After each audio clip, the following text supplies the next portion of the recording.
তোমরা যাও, যাহা যাহা শুনিতেছ ও দেখিতেছ, তাহার সংবাদ যোহনকে দাও।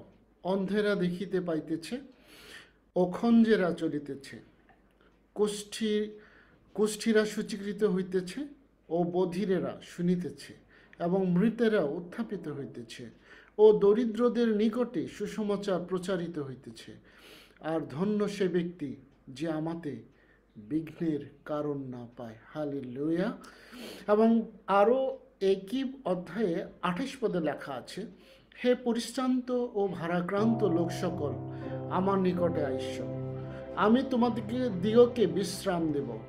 আমার জোয়ালি আপন স্কন্ধে তুলিয়া লও, এবং আমার নিকটে শিক্ষা করো, কারণ আমি মৃদুশীল ও নম্রচিত্ত, তাহাতে তোমার আপন আপন প্রাণীর জন্য বিশ্রাম পাইবে, কারণ আমার জোয়ালি সহজ ও লঘু। Hallelujah, hallelujah. আসুন আমরা প্রভুর গৌরব করি, তার প্রশংসা করি, কেননা তিনি একমাত্র আমাদেরকে ধারণ করার শক্তি তিনি রাখেন, পালন করার সামর্থ্য তিনি। আমেন।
প্রভু, এই জগতে তোমার মতো আর কেউ একটিও নেই প্রভু গো।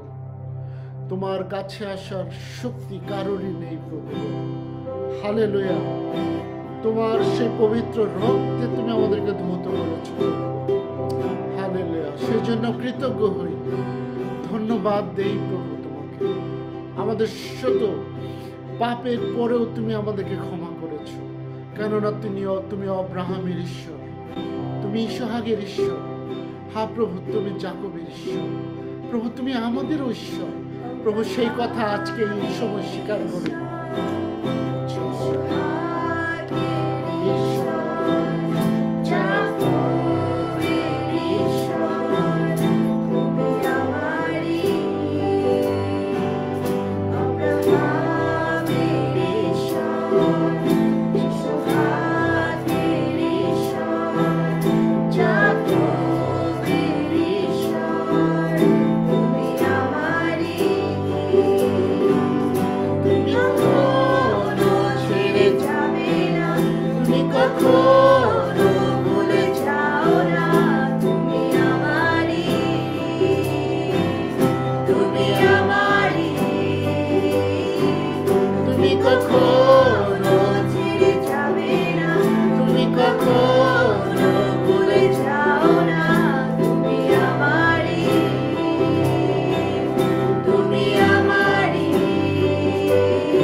ছেড়ে যাবে না।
তুমি আমারই। এখানে উপস্থিত প্রত্যেক জনের তোমাতে বিশ্বাস করে প্রত্যেক জনের যিশুর নামে চাই।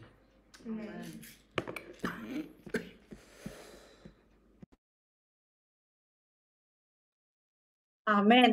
Amen.